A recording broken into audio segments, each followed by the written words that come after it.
Hello, everybody. I'm Legendary Damon, and this is Legendary Talks. We have someone really cool and interesting tonight. I'm excited to chat with. I was almost not going to do it tonight. Kind of, what's up, Derek? Based off of what's going on in our country. But when I started Legendary Talks, I started it, to get people's mind off of what was going on back in March. So here we are, almost a year later, still, trying to get people's minds off of things. So, in fact, we are doing Legendary Talks tonight. So we have a really cool guy tonight. Really interesting New York legend. I can't wait to talk to. Hey, Sarah. What's up, Claudine? What's up, guys? How are you? Frank, did you watch the news today? Hopefully. We have the amazing Ricky joining us now live. Pretty sure it's his first Instagram live. I'm excited to chat with him, so he'll be very interesting. Thank you all for watching. I appreciate it. So, what's up, Ricky? Hello there. How you doing? I'm great. Thanks for having me on. Is this your first IG live? Yes. I'm computer illiterate. I never thought it was going to catch on, so I guess I was wrong. Trendsetter, not one of them. So, ask away. What would you like to know? Well, first of all, so I have a show. I launched it in March. It's called Legendary Talks, and I interview people that have been really important to culture. Whatever the gamut that may be, whether it be a DJ, a stylist, someone that like Elisa Cooper. I've had Belinda, Elisa Cooper, Armstrong. All these really amazing people. Il Bagato people were on last week. People that I think that, in my opinion, that have been really important to culture. So I thought that you would be great to have on here. I kind of focus on New York in the 90s and 2000s, and those were really defining years. And I think that you were so instrumental and important to at least my New York experience. Great. So I want you, first question I want to ask, describe yourself to me as if I did not know you. Born and raised in New York. Was very fortunate to fall into, it was almost like landing on Mars with nothing but the planet being for your own picking, to grow it, build it, do whatever you wanted. And I've been blessed. I mean, the experience that I encountered in New York, I don't think I know very few people have experienced around any longer that know the whole story. I managed to stay here 58 years. Wow. Yeah, it's been a long run. And most of it is in New York City. So I'm obsessed with New York in the 80s. It's before my time, but Donna, Basquiat, Keith Haring, Warhol, 80s. What was New York 80s like for you? Crazy.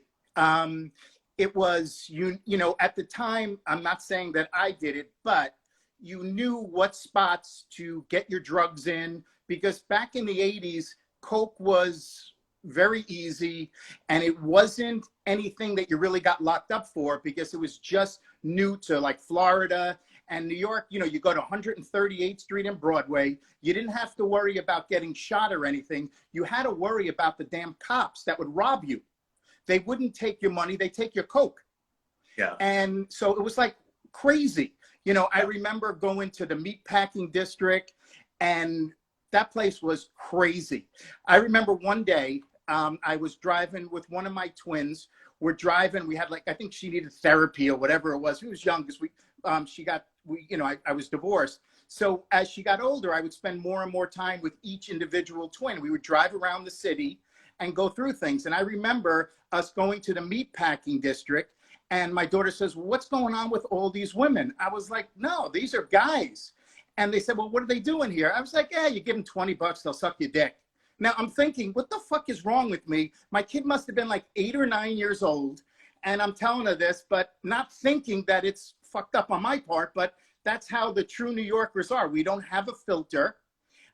We don't really know what a great, thing that we have, being the roots of New York. You know, True. you don't really know it until you step out or you meet somebody. Like half of my stories that I encountered, I don't remember. But every once in a while, something will pop up. Like when you asked me to be on this, I was thinking of a few different things. And then I was like, wow, one great story really stuck out was in the 80s, Soho was not Soho. So Soho was a terrible area. There was this model, her name was Marla Hanson. Yep. Mm-hmm. Okay, now Marla, the way it was is she lived in a loft in Soho, and her landlord was in love with her. She kept resisting him. He ended up taking a razor blade, cutting her face with all this.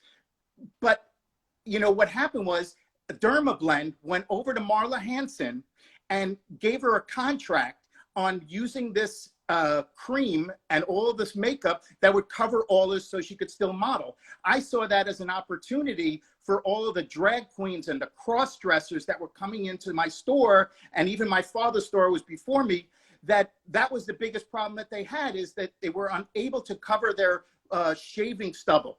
And this item became an item.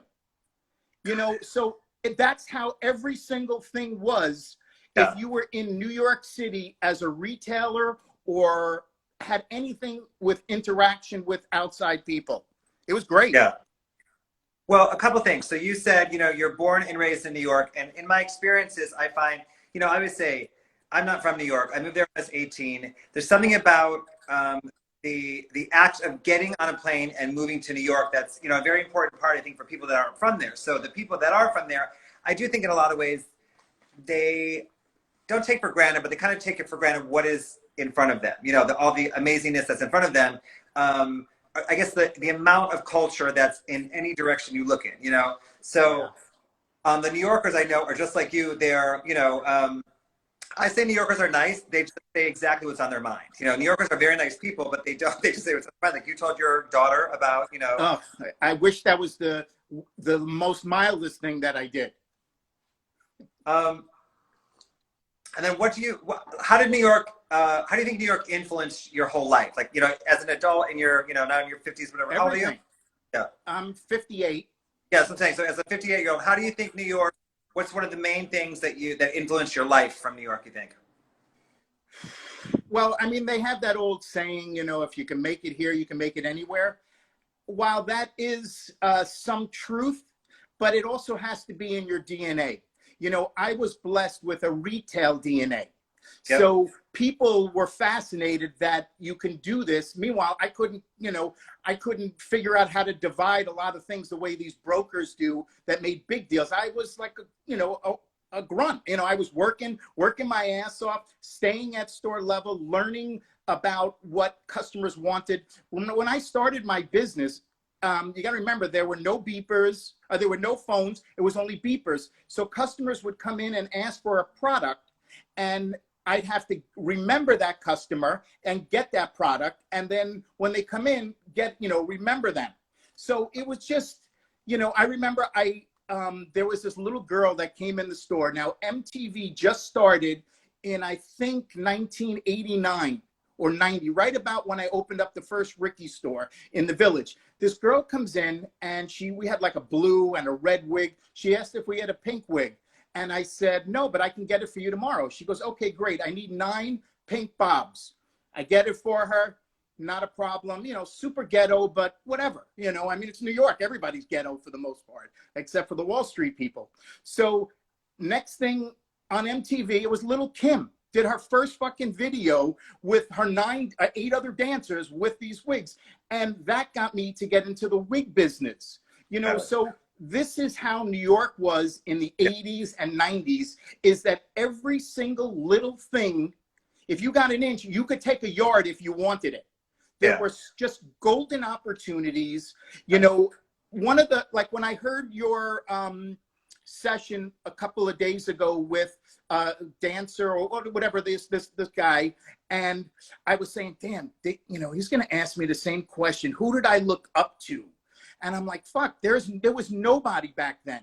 That, because your father, your mother, you know, all that's separate, okay? But I didn't see anybody that I wanted to be like or that I wanted to follow. It was such a wild, wild west that you could be anybody and anything. All you had to do was just have some natural talent and know a few of the right people. Yeah, people always ask me who I looked up to, and there was no one doing what I was doing either. I kind of just went. I always said I just kind of went. I just kind of went with, I didn't think about it. I just went. My journey was not premeditated. It wasn't calculated or strategic. I just kind of went with what felt right. Right. Getting back to when you were younger, a couple questions. What was the first kind of like hip hop song you remember, like loving? Hip hop. It was house music. It was like the Marshall Jefferson Band with Profile Records. My sister was dating the owner.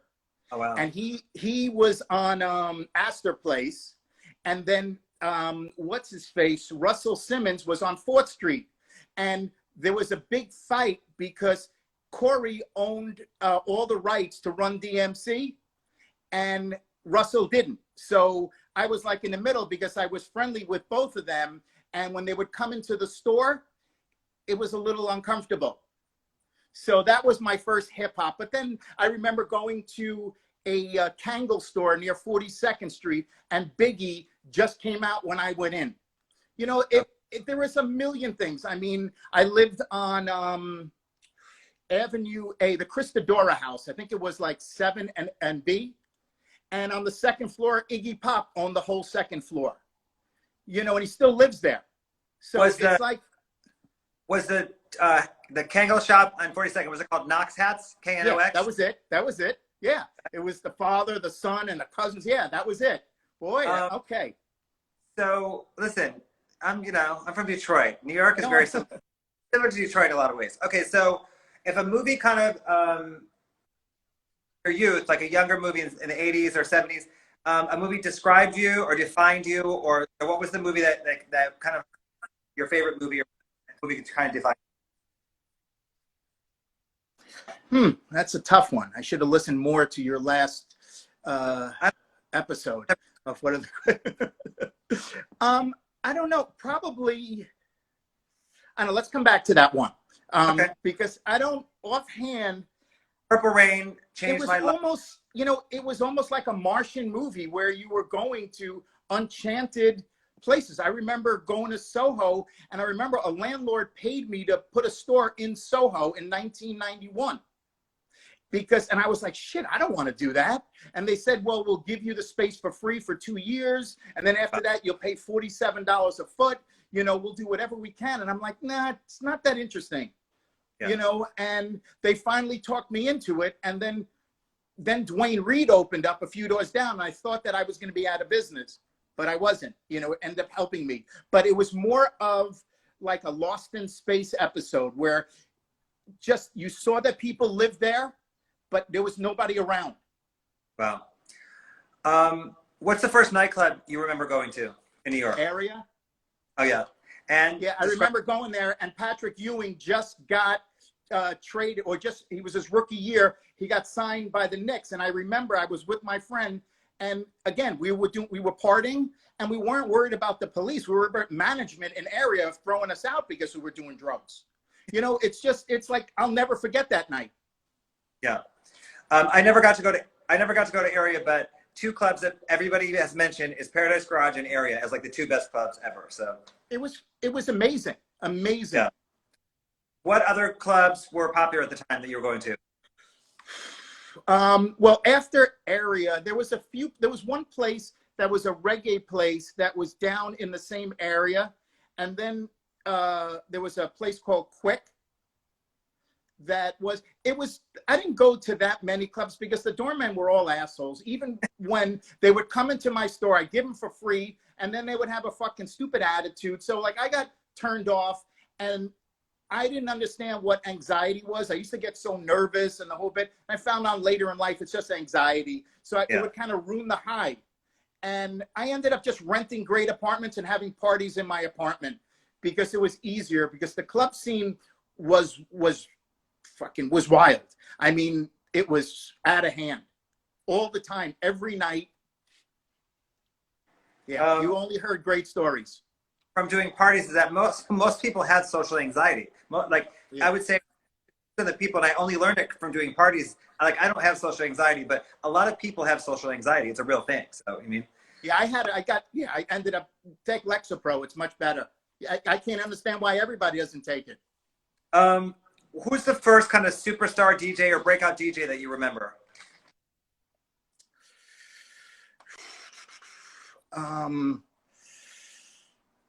Red Alert, Von Fleck, Tuners, Vasquez. Probably, like DJ Clark. I didn't follow him. It's just that he collected sneakers, and I was friends with the people at like Union. And I met him a few times there. So it was like, you would meet people left and right every single day. And a lot of times when you're put in a position, like I would go to Union, say hello to them, and he was there, they would introduce me, we would start talking, and then you become a little bit of a fan. But not, no specific person, just a whole bunch of, because again, all the experiences, like I said, I wish I remembered all of them because I could write in an incredible book. Yeah. It's just, sometimes it comes out, sometimes it doesn't. Clark Kent is, first of all, an amazing guy, and he's a great DJ. He's been spinning on D-Nice's every Sunday afternoon. On D-Nice's, they do the Sunday sermon, and I've gotten to know him better as a DJ because of D-Nice's channel, and like he's been my new favorite DJ is Clark Kent. I mean, I've always loved him, but I have a resurgence in loving him right now. He's one of my favorites. Yeah, D-Nice is great also. Really came out at the right time with the right vibe. Yes. He's the Oprah Winfrey of DJs. Right. And then what's your first memory of me, if you have one? The same as now. You have such a unique, great style. You know every fucking body, and nobody knows what the hell you do. Okay, I know that you are a promoter and you do all this stuff, but still, how are you always with the right people all the fucking time? And what do you do? Because I remember I was talking to you. I say, hey, how you doing? And I was like, oh, you moved to LA. This is like 4 or 5 years ago. And you would say, why is everybody saying I'm in LA? I'm like, well, where are you now? You're in LA. So like, I guess you were only there part-time and you just weren't accepting that you were leaving New York. Because I say to this here we day, go. You're still in New York, right? Listen, I coastal and I don't have to choose, so I don't choose. Why I live in both. Why do I have to choose? I don't. Therefore, I don't have to choose, so I don't choose. I love them both. So okay. So my first memory of Ricky's is when I first moved to New York. First of all, how would you describe Ricky's as a store? Start there. Well, again, a lot of it was timing for being in the right position at the right time with the right knowledge. I took a health and beauty aids concept and made it I catered towards stylists. I got away from pharmaceutical items as far as renting space out to a pharmacy, which my father pretty much created that trend, and I was in competition with my dad. So I went more towards stylists, makeup artists, models, and I was never homophobic, so it never really bothered me. But like the older school was maybe a little bit more macho, but I knew that the beauty space was all gay. And I remember a few years ago, somebody met me and they told me that they thought that I was a big black drag queen just because of the eclectic mix that we had in the store. So the way that I looked at Ricky's is that if you didn't see it, my goal is that if you didn't see it at Ricky's, you don't need it. Yeah. And we had the power to be able to get that message before the internet fucked everybody up. Well, so my first, kind of memory of Ricky's is that when I first moved to New York in the mid-90s, I remember it was on Broadway. Yeah, Broadway. 718 Broadway, between Astor and 4th. Yeah, and there's one by 8th Street as well on 6th Avenue, right? Yeah, there was one on 8th and Green. Yeah, okay, so I remember both stores, and I remember it being like the coolest store. It was like Canal Jeans, from my 18-year-old brain, was like Canal Jeans, Hatfields were like the coolest stores that ever existed. Right. But it's kind of remaining kind of very cool, and really, it was like, to me, it was like the extension of a nightclub. It's like every time I go in there, I would see I don't know, Debbie Mazar or some, you know, club kid that I had seen the night before. It was really kind of catering to nightlife in a way too. And everybody, you know, like I got obsessed with Rosebud South because of you know, Manic Panic, all these things that were like, you know, Yeah. so cool for lack of better words. And it always just always being that way. And everyone's saying they had the best brushes and all this stuff. So like Ricky's really was the cool store for decades in New York, you know, so. Well, you know, I stayed on the front line. I had the company for 26 years, and I was at store level for 23 of them. And it's a small thing like here, there's a story to almost every single thing that to everybody else's common knowledge. Rosebud was found by my sister who went to school in Connecticut, and there was somebody that was making it in their garage. So they custom made it for us, and then we helped build that business. Dr. Bronner's, Miss Jessie's, all of those things. Manic Panic, it was Tish and Snooky. They were on 8th Street, and they were downstairs, and I just went there and said, listen, you have a cool concept. Can you sell me the products? Let me put it in the store. And to this day, we still talk about it, me, Tish, and Snooky, about how I took on their products. It was endless, you know. Yes. No. Oh, no. So like even when, no, I'm sorry, you go. Well, even when Rudolph Giuliani, when he was the mayor and he cleaned up the city, he cleaned up all of the sex shops on 14th and 23rd Street. And he made it so that if you had, you'd have to have 60% of legitimate videos to have 40% of the smut. So I saw that as an opportunity. I'm like, fuck, we could put, you know, dildos and all this crap in the store and let's see how it goes. So we ended up doing it. And then we got sued by landlords, but we won because we had we only put 5%. We were allowed by law to be 10% of our merchandise to be it. And I remember Sally Beauty, the CEO, came to the store and says, how the fuck do you do this? This is a suit and tie guy. He goes, you could buy toothpaste, deodorant, and a dildo. Yeah, it's true. Yeah, I mean, it's just, that's what New York was. Anything that you wanted it to be. And a wig and some glitter and some, you know, it was some analies and, you know, right. You're naughty. You're naughty. Well, you know, I mean, I don't know. I grew up in this. So a lot of people did not know that Ricky was a person. You know, a lot of people, and was that intentional on your part? Because, you know, you really weren't the face of the place. You were, you know, to people like us, but you really weren't outwardly. Was that intentional? Yes and no. I didn't feel like I needed to prove anything. I remember people would come into the store and say, you know, can I speak to the manager? I'm like, yeah, whatever. So I would talk to them and they would say, what's your name? I said, Ricky. And they would laugh. How funny is that? A guy named Ricky manages a store named Ricky's. I was comfortable in my own skin and I didn't feel like I needed to say anything unless I needed to say something. And it kept me very, very grounded. I mean, one of the things that my parents set up for me is you're no different than anybody else, you know, at the end of the day. So you got to treat everybody properly. I mean, I did very well for years. I did not so well for years, you know, but I stayed consistent with how I treated people. Which I think is a universal kind of lesson that every human should subscribe to. But I say the same thing. I'm like, I don't care if it's the busboy or the owner. To me, they're the same. You know, like. No, you're the best. I love seeing you out. I remember seeing you in Vegas, like last June or 2 years ago, and I knew just to go to you about what's going on. But you were hungover from the night before, so you weren't ready to talk. But it's always great seeing you because there's such incredible energy. I mean, look at your smirk now. Okay, it's that you have the best energy. With all your outfits, you have a great conversation about everything. And, you know, it's, you know, you're very unique. Thank you. I appreciate that. So who's the first celebrity you remember really coming into Ricky's or really getting on board and supporting Ricky's? Probably Naomi Campbell. And she just came into shop, or what was it? Yeah. And then the reporters came in and asked what she bought, and we didn't say anything. And I started it like that from the beginning.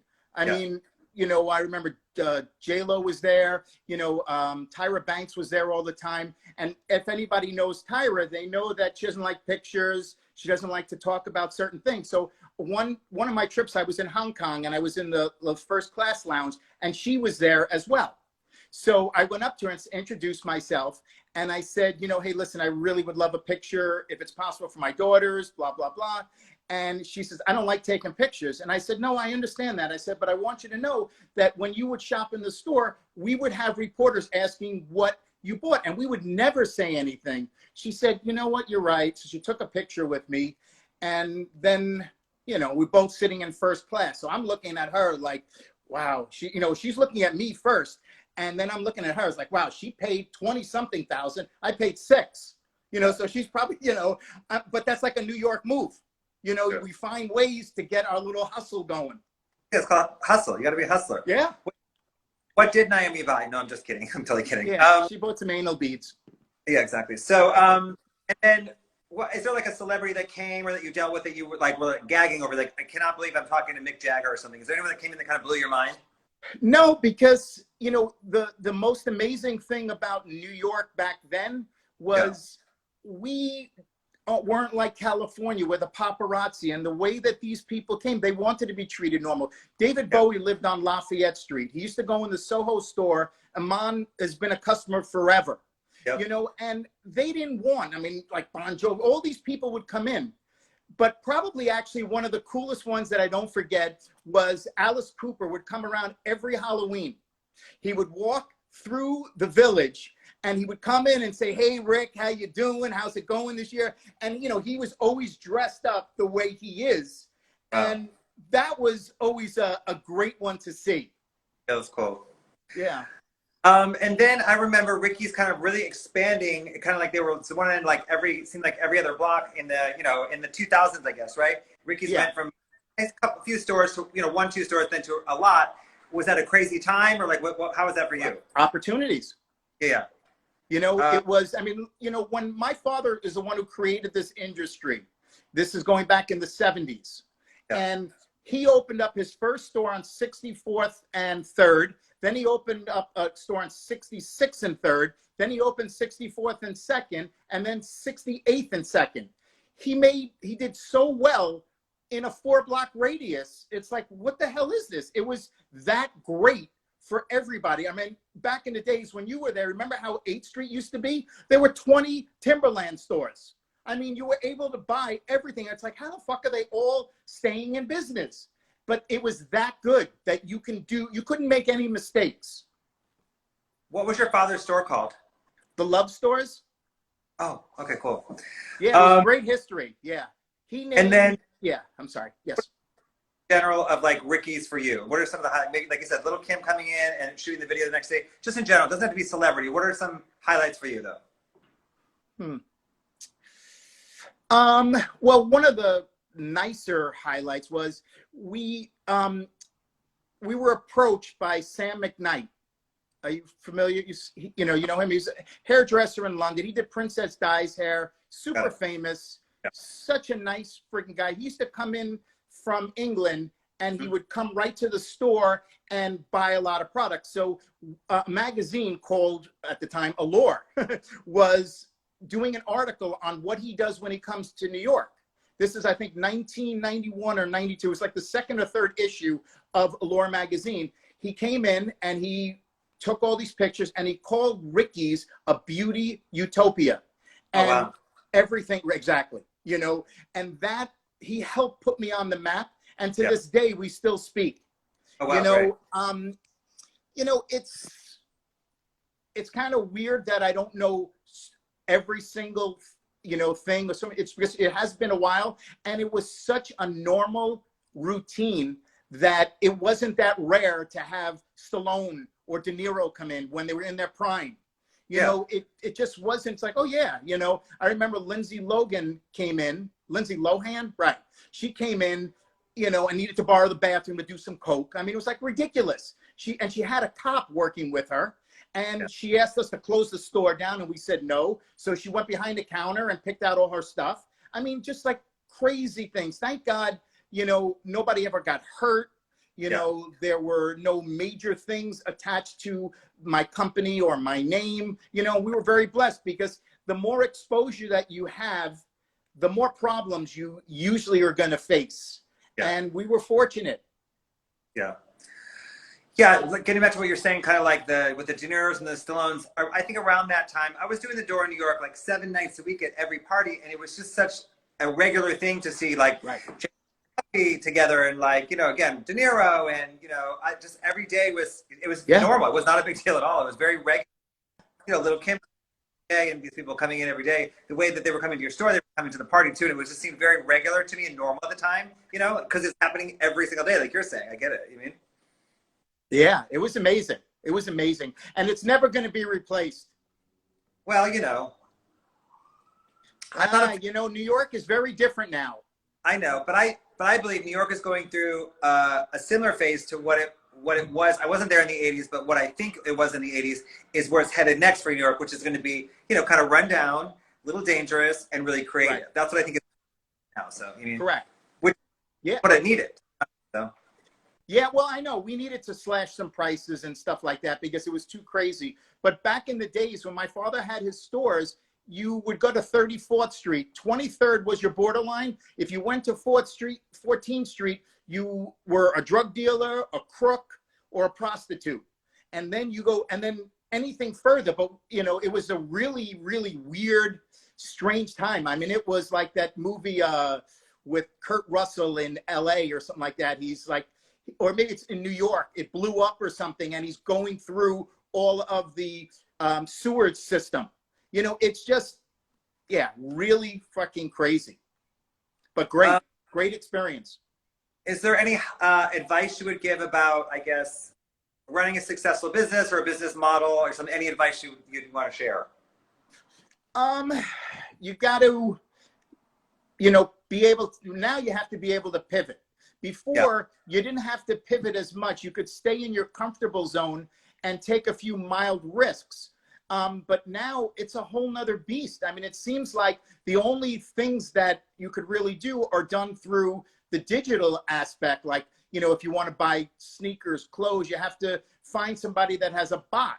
I mean, that's why, I kind of hate how the school system is for my kids, is they're teaching them stuff that they're never going to need. Who the hell cares about 90% of the shit that they're teaching them in history and stuff like that? Teach them how to work a fucking computer and to tap into somebody's system.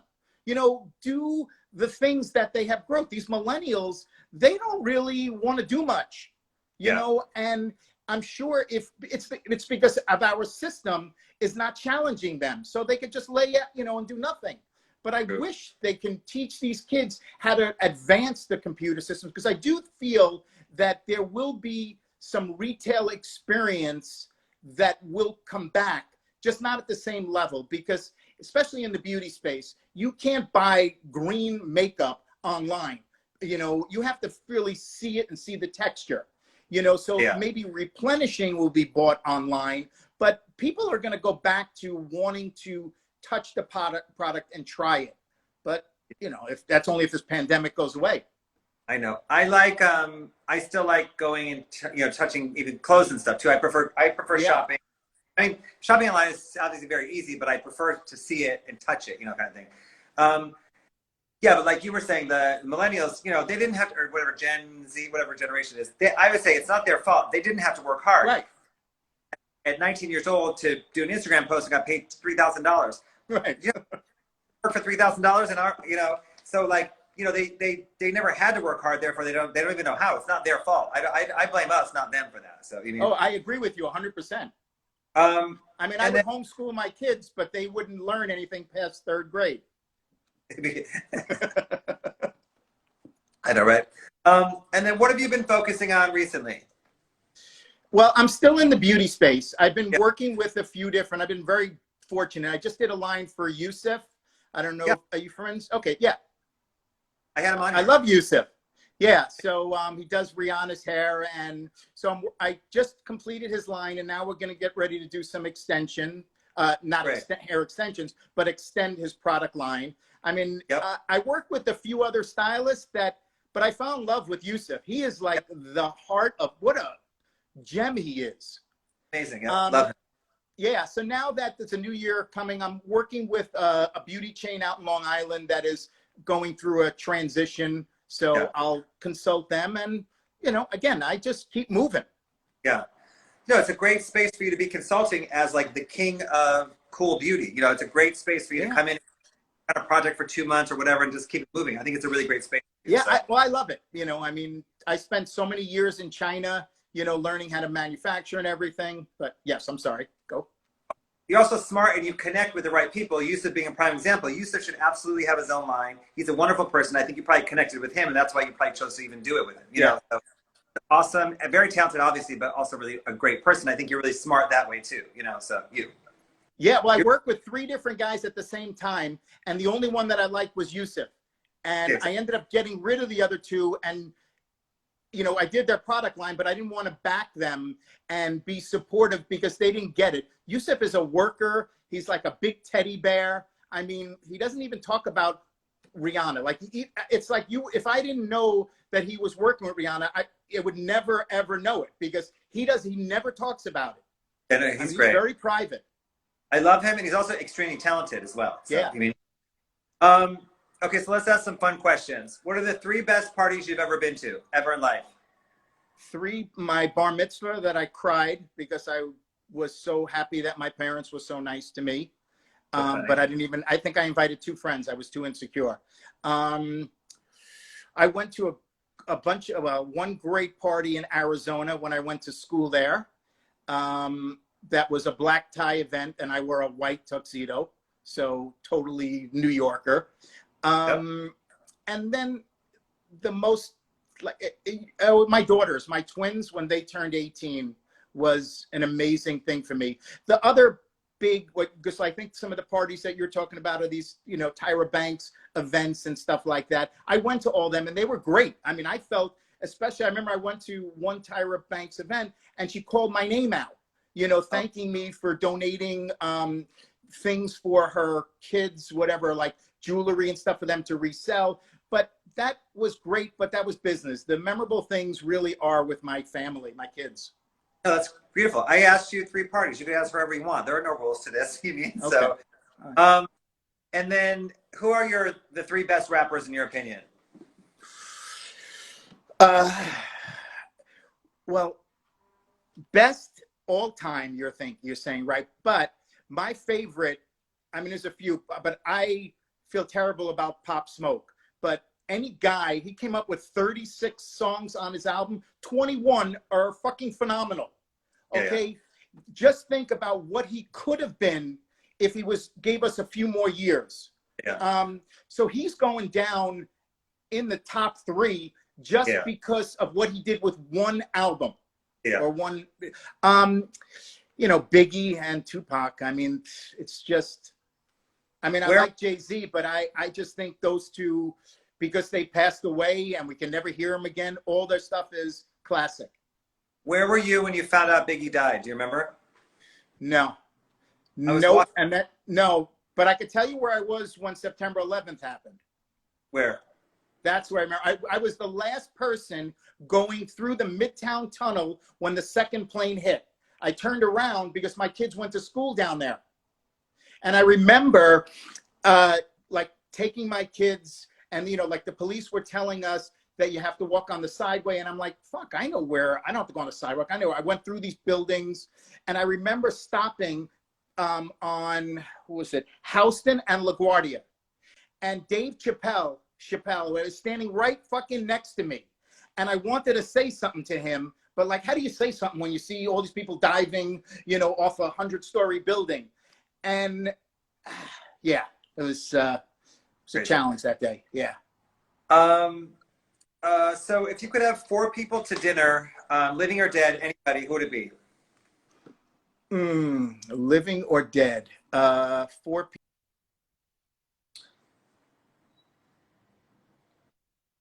Okay. Probably would be like Jay-Z. Probably Jay-Z and Beyonce. So there's, you know, 2. Clint Eastwood. I just loved his whole style, you know, good, bad, and ugly, and all that. And my mother, who passed away 20 years ago. Great. Why Jay-Z and Beyonce? I have some stories, legitimate stories about, you know, like I was friends with, well, actually, I made up these sweatshirts years ago, like in 1992, and it said Ricky's NYC, and it was on the back. And I was friends with his trainer, and they were training at Chelsea Piers. So I gave the trainer one of my sweatshirts, and Jay-Z took it from him and wore it on stage. And then, you know, my brother-in-law is the VP of Universal Music, and Jay-Z is with him. I was at a party, and Jay-Z was there. So like I can have a conversation with him. And Beyonce, that would mean that I could bring any single girl in the world to come to that dinner, that she'll be in love with me forever, introducing her to Beyonce. So, you know, I mean, so because they're a dynamic duo. Yes, you're right. Any girl guy, by the way. So what inspires you right now in life? What are you inspired by? Opportunities that a lot of people, like I sold my business about 7 or 8 years ago. Times were a little difficult for me because there weren't a lot of consulting jobs. People also didn't want to trust me because what is he doing now trying to help us? You know, maybe he's doing this for himself, you know, so there was a handful of years that were kind of rough for me. So, you know, that was like the biggest part. And now I see what I struggled with years ago, people now are struggling for. So they might not know how to adapt to it, because it took me about 4 or 5 years to learn how to adapt to it and to pivot a little bit quicker than I would normally. And these guys are all new to it. So I'm not so new to it anymore. So I've gotten a little experience with having to fight a little bit more because it's not as easy as it was before. But I see opportunities. I mean, last year was not that bad for me. You know, financially, it might have been, but I see opportunities going into this year. Yeah, great. Yeah, always the same. Thank God. Always a visionary, you. Always a visionary. And then what are you grateful for right now in life? That, you know, it's, you know, I did like a whole 360. I think that I cared more about money and making money and taking care of everybody. Now it's just more of my family and a few close friends. You know, I only have, when you look back at the end of the day, there's like 3 or 4 people that are irreplaceable. And, you know, I mean, so it's, my kids are amazing and my exes are amazing. You know, there's no baby mama drama. They're all that, I mean, I was with them for a reason. Maybe the relationship didn't work out, but they're beautiful, amazing people. And my kids are the reflection of how my relationships are with my exes. So I'm fortunate. I won lotto. How old are your kids now? My twins just turned 27 yesterday. Actually, 2 days ago, right? My 16-year-old daughter was in September, and then I have a 6-year-old son. Okay, yeah. Awesome. Okay, last question. You know, it is a very strange time in our world, in our country specifically. How can we support you or your brands, or what's a way that, you know, people watching can support you right now? Well, I mean, if anybody needs any help, some advice, some vision on where they think that, you know, they can take some of their ideas, they can get in touch with me, you know, and I'll be more than glad to assist them. You know, it's not necessarily about getting paid. A lot of it is, you know, I enjoy some of the passion with that, and that helps good karma, and it brings me more and more people. So I've built my business helping others. I mean, I made employees partners to some degree. I would give them a commission, you know, so the helping part is phenomenal. And, you know, that's what I'm here for. I've been doing that forever. Awesome. Well, I want to thank you that we got to do this, and we've been talking about it for a while. I'm glad that I got to celebrate you here on my Legendary Talks. You've been a very important part to New York culture, New York history. You've been a visionary the whole time. To me, you've been kind of ahead of everything since I've known you. You've been passionate, authentic, real the whole time. And I'm just really glad that, you know, I get to celebrate you tonight. So thank you. Thank you so much. It was very thoughtful of you asked me. I greatly appreciate it. And I'm a big fan of yours as well. Thank you. Okay. Have a great New Year. Stay safe. Yeah, you too. Okay, buddy. Bye. Thank you.